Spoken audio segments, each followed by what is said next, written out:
কাদেরকে আল্লাহ তাআলা পরে ছাড় দিয়েছেন, কারা চাইলে রোজা ভাঙতে পারবে। এই ফরজ রোজার ব্যাপারে কেউ কেউ কেউ আছে তারা ছাড় পায়, তারা কারা? হু আর দে? এটা আমরা আগে একটু শুনি। তাহলে দোজ হু এক্সাম্পটেড ফ্রম ফাস্টিং, যারা এক্সাম্পশন পেয়েছে, ছাড় পেয়েছে, তাদের মধ্যে থেকে প্রথম হচ্ছে শিশুরা, অসিবিয়ান। শিশুদের উপর রোজা ফরজ না, যতক্ষণ না তারা ম্যাচিউরড হয়। শিশুদের উপর কিন্তু রোজা ফরজ না, প্রাপ্তবয়স্ক হওয়ার আগ পর্যন্ত ফরজ না। তাই বলে আবার শিশুদেরকে রোজা রাখতে বাদ সাধবেন না, রাখতে দিবেন। আমার বড় মেয়ের বয়স 8 বছর, সে গতকাল রোজা রেখেছে, সে মহা খুশি। সে কখনো অডিও কল দেয়, কখনো ভিডিও কল দেয়, কখনো ইফতারের ছবি পাঠায়। মানে এটা তাদের মধ্যে কিন্তু একটা অনেক চমৎকার একটা ভালো ইমেজ কাজ করে। তো আপনারা বাধা দিবেন না যদি রাখতে চায়। অনেক বাবা মারা এত সচেতন, এত অতি সচেতন যে ছেলে মেয়েরা রাখতে চায় কিন্তু বাবা মারা দিতে চায় না। 1-2 দিন না খেয়ে থাকলে বাচ্চারা মরে যায় না, কিন্তু তার মধ্যে এই যে একটা স্পিরিচুয়াল একটা কি বলবো ভাইব আসলো, একটা স্পিরিট আসলো, এটা যেন আমরা নষ্ট না করি। আমার মনে আছে বৈশাখী টেলিভিশনে একটা লাইভ প্রোগ্রামে এক ছোট্ট মেয়ে প্রশ্ন করতেছে যে, হুজুর আমি তো রোজা রাখতে চাই, আম্মু আমাকে রাখতে দেয় না, তো আম্মুকে একটু বলে দেন যাতে আমাকে রাখতে দেয়। ছোট্ট একটা মেয়ে, সে ফোন করে আমাকে প্রশ্ন করলো। তো দেখেন যে এটা ওই বাবা মায়ের তো গর্ব করা উচিত যে আমার ছোট্ট মেয়ে 7 বছর 8 বছর, যদিও এখনো ফরজ হচ্ছে না, আরো কয়েক বছর পরে হবে, কিন্তু সে রাখতে চায়, সে সেলিব্রেট করতে চায় সে আমাকে। আমরা যেন তাদেরকে বাধা না দেই, আমরা যেন তাদেরকে ইন্সপায়ার করি। আমার মনে আছে আমি ছোটবেলা, তখন আমি মাদ্রাসায় ভর্তি হই নাই, আমি তখন স্কুলে পড়তাম, তো খুব ছোট, কিন্তু আমি রোজা রাখতে চাইতাম, আব্বা আম্মা দিতে চাইতো না। আমার দাদি আমাকে বলতো যে তুমি একটা কাজ করবা, তুমি সকালে স্কুলে যাবা, দুপুর 12টায় ফিরে আসবা, এসে খেয়ে ফেলবা, তো হাফ রোজা হয়ে গেল, অর্ধেক। এরপরের দিন আবার সকালে না খেয়ে যাবা, দুপুর 12টায় এসে খেয়ে ফেলবা, এনাদার হাফ, তো 2 হাফ মিলে একটা হয়ে গেছে। এইভাবে আমি অনেকগুলো রোজা রাখছিলাম ওই বছর। এখনো এই স্মৃতি আমাকে স্মৃতিকাতর করে। আমার দাদি, যে আমার দাদি নাই, চলে গেছেন, আল্লাহ আমাকে জান্নাত নসিব করুক, আমরা দোয়া করি। কিন্তু আজও আমার কাছে এই নস্টালজিয়া ফিলিংটা হয় যে আমি কিন্তু এইভাবে রোজা রাখছিলাম ছোটবেলায়। আমাদের বাচ্চারাও তাই করে। সো ওদের মধ্যে যে এই আবেগ, এই উচ্ছ্বাস, এটাকে যেন আমরা নষ্ট না করি। বাট লিগালি তাদের উপর রোজা ফরজ হয়নি, প্রাপ্তবয়স্করা রাখবে, তাইলে ওদের রাখা লাগবে না। নাম্বার 2, মাজনুন, পাগলদের উপর রোজা ফরজ হয় না। যারা পাগল তাদের উপর ফরজ হয় না। একটা হাদিস শোনাই, আল্লাহ রাসূল সাল্লাল্লাহু আলাইহি ওয়াসাল্লাম বলেছেন, আমি সবকিছু খুব প্রিসাইজলি বলছি যেহেতু আমাদের সময় কম। রুফি আল কালামু আন সালাসা, 3 ব্যক্তির উপর থেকে শরীয়তের কলম উঠিয়ে নেওয়া হয়েছে। আনিন নাইমি হাত্তা ইয়াস্তাইকিযা, ঘুমন্ত ব্যক্তি যতক্ষণ না সে জাগে। ঘুমের মধ্যে আপনারা কেউ বকা দিয়ে ফেললে আপনি মাইন্ড করতে পারবেন না, তো ঘুমাইছিল, কাকে বকা দিয়েছে কি করছে সে জানেই না। ঘুমন্ত ব্যক্তির উপর থেকে শরীয়তের কলম উঠিয়ে নেওয়া হয়েছে। আনি সবিগি হাত্তা ইয়াহতালিমা, শিশু যতক্ষণ না সে প্রাপ্তবয়স্ক হয়। ওয়া আনিল মাজনুনি হাত্তা ইয়াকিলা, পাগল যতক্ষণ না সে সুস্থ হয়। এই 3 শ্রেণীর ব্যক্তি থেকে শরীয়তের কলম উঠিয়ে নেওয়া হয়েছে। বুঝতে পেরেছেন? আচ্ছা, 2টা গেল। 3 নাম্বার হচ্ছে মারিদ, আপনি যদি খুব অসুস্থ হন তাহলে আপনি রোজা ভাঙতে পারবেন, যেটা আমরা ওই যে ইন্ট্রোডাক্টরি ডিসকাশনে বলেছি যে অসুস্থ হলে আপনি রোজা ভাঙতে পারবেন। 4 নম্বরে হচ্ছে মুসাফির, ট্রাভেলার, যদি আপনি লম্বা সফর করেন আপনি রোজা ভাঙতে পারবেন। এটা ন্যূনতম সীমা হচ্ছে 48 মাইল। তাই বলে কেএল থেকে পেনাং যাচ্ছেন আর রোজা ভেঙে ফেললেন, এটা করা যাবে না। আবার এখানে যদি আপনার সফরের পেরেশানি থাকে, খুব কষ্ট, তাহলে আপনি এই সুযোগটা নিতে পারবেন। কিন্তু আল্লাহ বলেছেন ওয়া আন তাসুমু খায়রুল লাকুম ইন কুনতুম তা'লামুন, যদি তোমরা রোজা রাখো এটাই তোমাদের জন্য কল্যাণ, যদিও আমি ফ্লেক্সিবিলিটি দিয়েছি। তো রাসূল সাল্লাল্লাহু আলাইহি ওয়াসাল্লামের সময় দেখা যেত যে মক্কা থেকে মদিনা, মদিনা থেকে তায়েফ যেতে প্রচন্ড গরমের মধ্যে ওনারা উট দিয়ে মরুভূমির উপর দিয়ে যেত। তো ওই পরিস্থিতি কিন্তু আমাদের নেই। কিন্তু যদি আপনার লম্বা সফর হয়, লেটস সে আপনি কেএল থেকে নিউ ইয়র্কে ফ্লাই করছেন, সফরের অনেক পেরেশানি, অনেক সময় হয়তো খেতে পারছেন না, আপনি চাইলে এই ফ্লেক্সিবিলিটি নিতে পারবেন।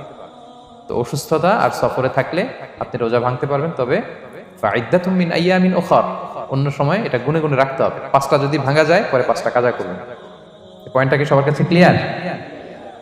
সফরে যে রাসূল সাল্লাল্লাহু আলাইহি ওয়াসাল্লাম রমাদানে রোজা ভেঙেছে, এটার একটা দলিল বলি।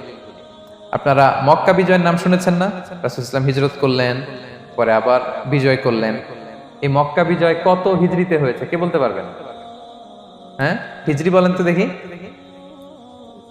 8ম হিজরি, মাশাআল্লাহ। 8ম হিজরিতে রাসূল সাল্লাল্লাহু আলাইহি ওয়াসাল্লাম যখন মক্কা বিজয় করতে যান, এটা কোন মাস ছিল জানেন? হ্যাঁ, রমাদান মাস, রমাদানের 20 তারিখে মক্কা বিজয় হয়েছে, 20 রমাদান। রাসূল সাল্লাল্লাহু আলাইহি ওয়াসাল্লাম মদিনা থেকে মক্কায় যাচ্ছেন বিশাল বাহিনী নিয়ে। মক্কায় পৌঁছতে আরো 90 কিলোমিটার বাকি। আল কাদিদ নামে একটা জায়গা আছে, সহিহ বুখারীর বর্ণনা। ওই কাদিদ নামক জায়গায় রমাদানে রাসূল সাল্লাল্লাহু আলাইহি ওয়াসাল্লাম রোজা ভেঙেছিলেন, উটের উপর বসে ঢকঢক করে পানি খেয়েছিলেন, যাতে সবাই দেখে। কারণ সবাই ভাববে রমাদানের রোজা রাখবো কি রাখবো না, সবাই আলাদা করে বলতে অনেক সময় লাগবে।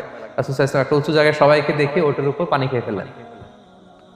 ফলে রাসূলের দেখা দেখি সব সাহাবারা পানি খেয়ে রোজা ভেঙে ফেললো। এটা কোন মাস ছিল? সবাই বলতে হবে কোন মাস? রমাদান। রাসূল সাল্লাল্লাহু আলাইহি ওয়াসাল্লাম সফরে ছিলেন, ফলে তিনি রোজা ভেঙেছেন। দলিল পাইছেন? হ্যাঁ, আচ্ছা, সংক্ষেপ করে দিচ্ছি, লম্বা কথা সংক্ষেপ করে দিচ্ছি। আর কোরআনের আয়াত তো শোনালামই আমি, ফামান কানা মিনকুম মারিদান আও আলা সাফার ফাইদ্দাতুম মিন আইয়ামিন উখর। কেউ যদি অসুস্থ হয় কিংবা ট্রাভেল করে, চাইলে রোজা ভাঙতে পারবে, তবে গুনে গুনে পরে আদায় করে নিতে হবে। এই যে গুনে গুনে পরে আদায় করে নিতে হয়, এটারে বলে আরবিতে কদা, বাংলায় আমরা যেটাকে কাজা বলে অভ্যস্ত। বাংলায় আমরা কি বলি? একটু কথা বলেন আমার সাথে, বাংলায় কি বলি? কাজা বলি। তো আপনি অসুস্থতার কারণে যদি রোজা ভেঙে ফেলেন, পরে এগুলো কাজা করবেন। সফরের কারণে যদি রোজা ভেঙে ফেলেন, পরে আপনি কাজা করবেন। 5 নম্বরে যাদেরকে এক্সাম্পশন দেওয়া হয়েছে, ওটা আমি আয়াতে বলেছি। আরবিতে এদেরকে বলে আল হারাম, মানে very old man or women, খুবই বয়োবৃদ্ধ, অতিবৃদ্ধ মানুষ। 100 বছর, 105 বছর, এরকম আমাদের কিছু মুরব্বীরা আছে না, ওনাদেরকে খাবার দিলে খেতে পারে না, কাউকে চিনে না, ওনাদের জীবনের স্বাদ আল্লাহ সব শেষ, বিদায়ের সময়। ওই সময় উনি আর কি রোজা রাখবেন? এজন্য আল্লাহ তাআলা ওনাদেরকে ছাড় দিয়েছে। অনুরূপভাবে যদি এমন কোনো অসুস্থ হয়, মানে মারিদুন লা ইউরজা শিফাউ, সে যে আবার সুস্থ হবে এই আশা আর নাই, এরকম ডাক্তার অনেক বলে দিছে যে ক্যান্সারের 3rd স্টেজে চলে আসছে, সে সার্ভাইভ করবে যতদিন কেমোথেরাপি দেওয়া হবে, তো শেষের দিকে সে অনেক অসুস্থ, অনেক ড্রাগস নিতে হয়, ওষুধ খাইতে হয়, তার আর সুস্থ হওয়ার সম্ভাবনা নাই। এই 2 শ্রেণীর লোকদের জন্য ছাড় দেওয়া হয়েছে, তাদের কাজা করা লাগবে না, কারণ কাজা তো করতেই পারবে না। কি বলেন? তারা ফিদিয়া দিবে। কি দিবে বলেন? কি দিবে? ফিদিয়া। ফিদিয়া হচ্ছে প্রত্যেকটা রোজার জন্য একজন মিসকিনকে 2 বেলা করে খাওয়ানো। আই রিপিট, একটা রোজার জন্য একজন মিসকিনকে 2 মিলস, বাস হয়ে গেল। 30টা যদি উনি রাখতে পারে নাই, আপনি একজন মিসকিনকে 30 বেলা 2 মিল খাওয়াতে পারেন, অথবা 30 জনকে 2 বেলা খাওয়াতে পারেন, অথবা 60 জনকে 1 বেলা খাওয়াই দিতে পারেন, অথবা এই পরিমাণ টাকা দিয়ে দিতে পারেন। হিসাবটা সহজ হয়েছে না? লেটস সে মালয়েশিয়াতে একটা রেগুলার মিল নিতে কত লাগে? ধরেন যে মালাই দোকান বা মামাদের যে দোকানগুলো, একটা নাসি নিলাম, একটা আইয়াম নিলাম, একটা 100+ নিলাম, এই তো একটা প্যাক হয়ে গেছে। কত পড়বে? 10 রিঙ্গিট, রাইট? তাহলে 10 রিঙ্গিট হচ্ছে একটা মিল, আর 2টা মিল করলে 20 রিঙ্গিট। তাহলে প্রত্যেকটা রোজার জন্য 20 রিঙ্গিট করে আপনাকে ফিদিয়া গুনতে হবে।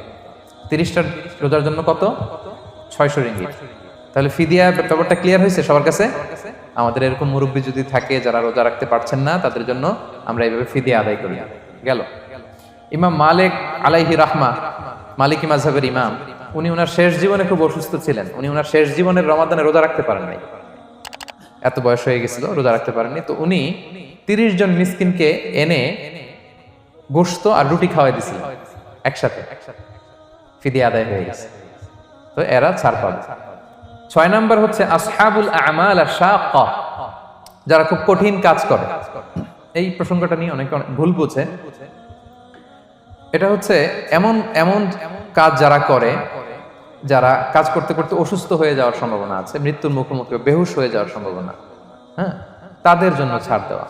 ব্যাপারটা এমন না যে কেউ মরুভূমিতে কাজ করে সে রোজা ভাঙতে পারবে, কেউ রিক্সা চালায় কেউ রোজা ভাঙতে পারবে, কেউ স্টোন ক্র্যাশে কাজ করে সে রোজা ভাঙতে পারবে, এরকম।